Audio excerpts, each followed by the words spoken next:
विधानसभा अध्यक्ष जो कार्यसूची और विधानसभा में भी उन्होंने जो सूचना दी है, खास करके कल 22 तारीख को जिस विषय पर चर्चा कराना चाहते हैं, तो ये बिल्कुल मैं समझता हूं कि असंवैधानिक है और लीक से हट करके करने की वो कोशिश कर रहे हैं। अब वो विषय है वो कृषि बिल को लेकर के, जो कि अब कृषि बिल नहीं, कोई कानून बन चुका है। पार्लियामेंट से कानून बना दिया, लोकसभा राज्यसभा ने उस बिल को पारित किया, तो इसके बाद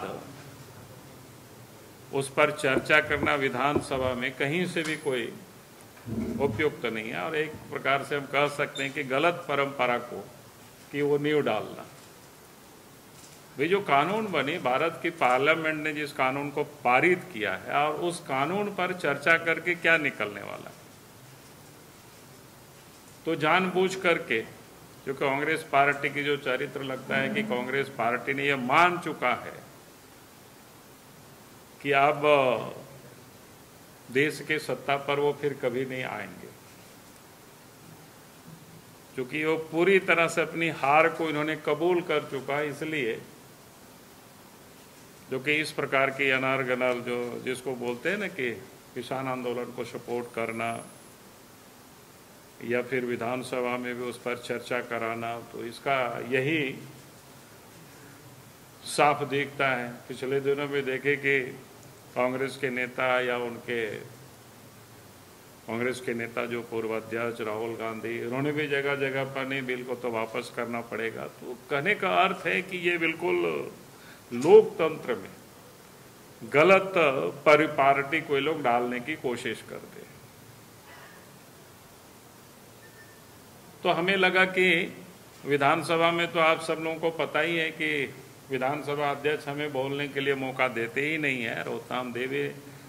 तो फिर लगा कि आप लोगों को क्यों नहीं एक दिन पहले ही बुला करके मैं आप सब लोगों के बीच ये कहूँ कि भाई ये गलत परिपाटी है और गलत परंपरा को डाल रही है। जो कानून बन चुका, तो उस कानून पर वो क्या चर्चा करेंगे, क्योंकि जितना चर्चा होना था लोकसभा में चर्चा हुई, राज्यसभा में चर्चा हुई उस बिल पर और कानून बना। और उसके बाद भी आज अगर आप सब लोगों ने किसी एक अखबार में देखे होंगे कि पार्लियामेंट का जो स्टैंडिंग कमेटी है, उसमें भी जो बिल का जो एक पार्ट है जिसको 7AC जो कहते हैं ना, कि उसमें से अस्थाई कमेटी ने जो भारत सरकार ने जो कानून बनाई है उस पर उन्होंने मोहर लगा दी और उसको उन्हें सबमिट किया। आज अखबार में बड़ी प्रमुखता से छपा है। और चूंकि उस कमेटी के जो चेयरपर्सन थे वो सत्ताधारी दल के नहीं थे, और जो भी लोकसभा में कमेटी बनती है उसमें तो सभी दलों के सदस्य होते हैं, लेकिन उसके जो चेयरपर्सन थे वो तृणमूल कांग्रेस के थे। तो कहने का अर्थ है कि ये लोग अंदर में क्या कहते हैं, बाहर में क्या कहते हैं, कि इन लोगों को भी शायद पता नहीं रहता है नगर में। और बार बार देश के प्रधानमंत्री ने भी कहा कि भाई, देश के जो कृषि मंत्री ने भी कहा कि अगर उस कानून में कोई खामियां हैं तो हम चर्चा करने को तैयार हैं, बात करने को तैयार हैं। वो तो कोई बतावे, लेकिन वो कोई बताता नहीं है।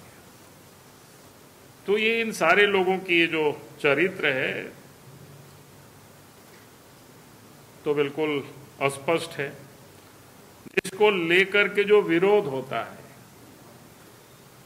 कभी सरकार ने जो ये कानून लाई है तो इसका जो लोग विरोध करते हैं, उन्हें कांग्रेस पार्टी किस प्रकार से राजनीति करती है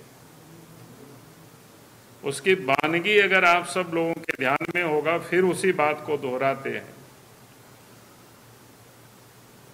2013 में ही राहुल गांधी ने कहा था कि भाई कांग्रेस पार्टी के शासन वाले राज्य में, उस वक्त 12 राज्य थे उनके शासन पे, उन्होंने कहा था कि अपने यहाँ जो फल है, सब्जी है, उसको APMC एक्ट से उसको बाहर करेंगे। यानी जो मंडी से बाकी है वो कहीं भी कोई बेच सकता है, जो उन्हें खुद भी कहा था। और कांग्रेस पार्टी की जो 2019 का जो चुनाव घोषणा पत्र है,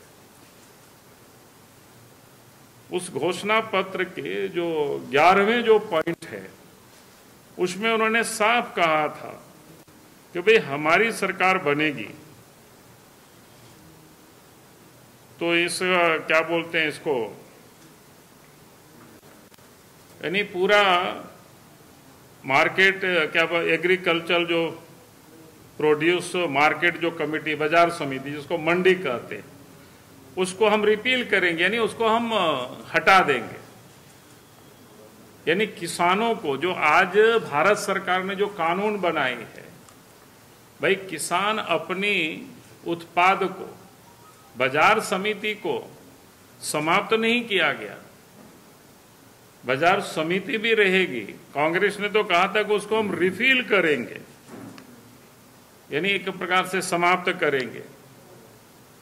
आज जो भारत सरकार नरेंद्र मोदी जी के नेतृत्व में जो सरकार है, उन्होंने बाजार समिति को समाप्त नहीं किया। उन्होंने कहा कि मैं किसानों को हम अतिरिक्त और सुविधा उपलब्ध कराएंगे।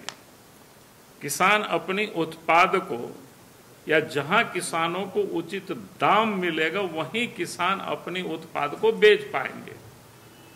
बाजार समिति में भी चाहे तो बेचेंगे या उससे बाहर भी कहीं वो बेच सकते हैं, राज्य के अंदर भी राज्य के बाहर भी कहीं भी वो बेच सकते हैं। तो जब इतना कुछ कहने के बाद भी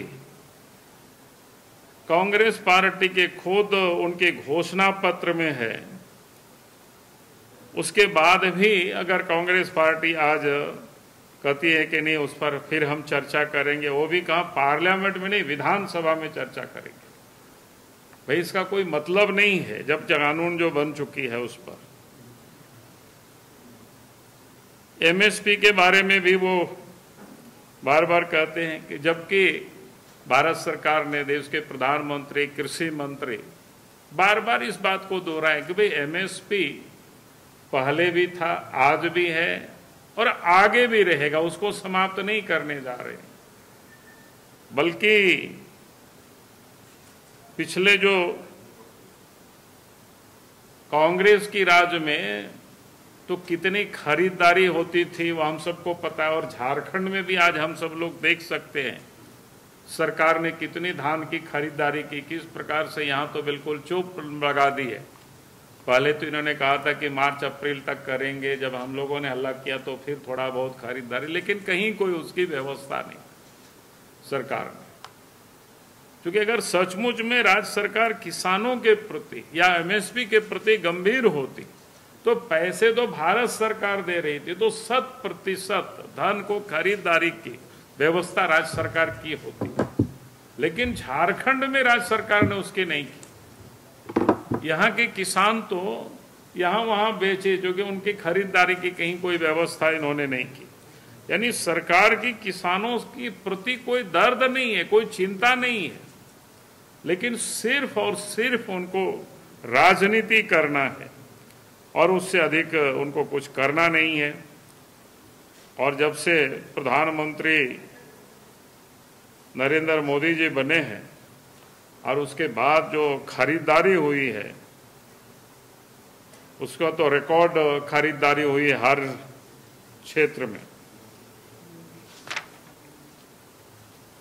तो इसलिए हमने कहा कि ये जो आज जिस प्रकार से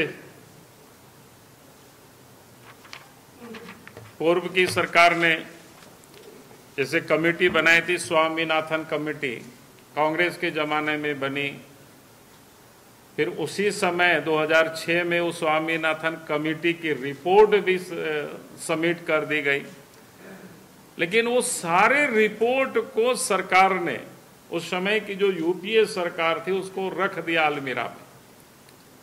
2006 में सबमिट हुई और 2014 तक उनकी सरकार रही है, और उस पर उन्होंने कभी भी उस पर विचार नहीं किया। एक प्रकार से उसमें धूल फांक रहा था। जब देश में एनडीए की सरकार बनी, मोदी जी देश के प्रधानमंत्री बने, फिर स्वामीनाथन कमेटी की रिपोर्ट को लागू किया गया। भाई किसानों को उपज का 1.5 गुना कीमत किसानों को अदा किया गया। तो ये कांग्रेस पार्टी सिर्फ और सिर्फ राजनीति करती है, और राजनीति भी ऐसे करती है जिसको बोलते हैं कि सिर्फ हल्ला करती है। और उसका जो मैंने कहा ना कि कांग्रेस पार्टी चूंकि मान चुकी है, अब फिर से वो इस देश की आप सत्ता में दूर दूर तक कहीं आने की उनको संभावना नहीं देखती है। तो जो इस प्रकार की जहां कहीं भी लोग आंदोलन करते हैं, चाहे शाहीन बाग हो, चाहे वो किसान आंदोलन के नाम पर जो लोग आंदोलन कर रहे थे बॉर्डर पर, तो उनको समर्थन देना, तो ये बिल्कुल स्पष्ट है कि भाई ये जो पार्टी है, जबकि एक कॉन्ट्रैक्ट फार्मिंग पर भी किस प्रकार से लोगों ने दुष्प्रचार किया जगह जगह पर, भाई किसानों की जमीन चली जाएगी। जब भाई कोई साधारण भी व्यक्ति उस एक्ट को पढ़ेंगे तो साफ लिखा हुआ है कि भाई उसके किसानों के साथ सिर्फ अनाज की जो खरीदेंगे, पैदावार की, उत्पाद की, वो कांटेक्ट करेंगे किसानों के साथ कोई भी व्यापारी, ना कि कोई जमीन के साथ। लेकिन तब भी दुष्प्रचार करने में ये सारे लोग पीछे नहीं रहे। माने झूठ की भी कोई एक सीमाएं होती है, लेकिन उसको भी जाकर के आगे तक ये लोग भाषण देते रहे। और तो मैं यही कहूंगा कि आज जो इस कल सदन में जो चर्चा करेगी, हमारी पार्टी तो इसका विरोध करेगी। तो हमने आज बहुत ही संक्षिप्त में हमने चाहा कि भाई अपनी बात आप सब लोगों के सामने क्यों नहीं मैं आज ही बता दूं आप सबको। TheFollowUp.in. Like, share, and subscribe. www.thefollowup.in